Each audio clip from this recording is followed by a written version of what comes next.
mi, kumusta po kayo? For today's video nga, samahan nyo na naman ulit kami. Mga mi, gumising ako ng maaga dahil nga bumili ako ng mga para sa pagkain ni baby. Bumili nga lang ako mga mi ng patatas at carrots para naman ito na nga ipatikim ko muna kay baby. At ito mga mi, nung nahiwa ko na, ay agad ko naman itong sinalang para naman ma-steam. At ito mga mi, nung naluto na at na-blender ko, ay pinasubo ko na kay baby. Kaso nga lang mga mi, ay hindi talaga niya nagustuhan. Siguro nga mga mi, nanilibago lang si baby dahil nga first time niyang kakain. Yes mga mi, kakain na po ang baby namin dahil nga po siya ay 6 months na. Ang bilis lang talaga ng panahon mga mino, talagang hindi namin mamamalayan, may binata na kami soon. Nga pala mga mi, kung napadaan to sa wall nyo, pwede kayong mag-suggest kung anong pwedeng ipakain kay baby. At ito naman mga mi, nung natapos na nga siyang kumain, ay napansin ko na mahaba na ang kanyang kuko sa kamay, kaya naman naisipan ko na gupitan na ito. Dahil nga baka masugatan pa ang kanyang mukha. Naku, Diyos ko mga mi, talagang mahirap talaga kapag baby na ang masugatan. Kaya ito mga mi, talagang sinimulan ko ng paggugupit at itong baby naman ay talagang behave na behave. Hindi ko talaga ma-imagine mga mi na 6 months na talaga ang aming baby. Kasi kung iisipin ko mga mi, talagang dati, nagbubuntis pa lang ako, nagsusuka, yung sa first and third trimester.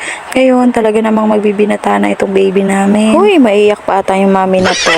Pero syempre mga mi, walang ganun. Masaya na nga ako mga mi na nakikita ko at nakasama ko si baby sa kanyang paglaki. Kaya mga mi, anong nararamdaman nyo kapag talagang mabilisang lumalaki na ang anak nyo? Yung tipong mapapaisip ka na lang na, hala, ang bilis naman talaga nilang lumaki. Pero bago isingit ko lang ito mga mi, talaga kung hindi ka pa nakafollow sa aming page, please don't forget to follow and like our share page po. At itong mga mi, nung hapon naman ay nagluto naman ang kanyang lola ng spaghetti. Hindi ko pa rin nasasabi sa inyo mga mi, ngayong January 23, talaga namang 6 months na ang aming baby. At itong mga mi, nung hapon na ay binihisan ko naman si baby dahil nga malagkit na ang kanyang katawan. Hindi ko na nga siya pinaliguan ulit mga mi dahil nga malamig. Dahil nga hapon na nga ito mga mi, kaya naman pinunasan ko na lang si baby ng wipes. At itong mga mi, nung natapos ko na siyang linisan ay talagang nilagay ko naman siya sa walker para naman ayusin ang aming higaan. Pagbalik ko sa kanya mga mi, ay ito naman naglalaro. Kaya that's all for today's video mga mi. Bukas po ulit. Thank you for watching.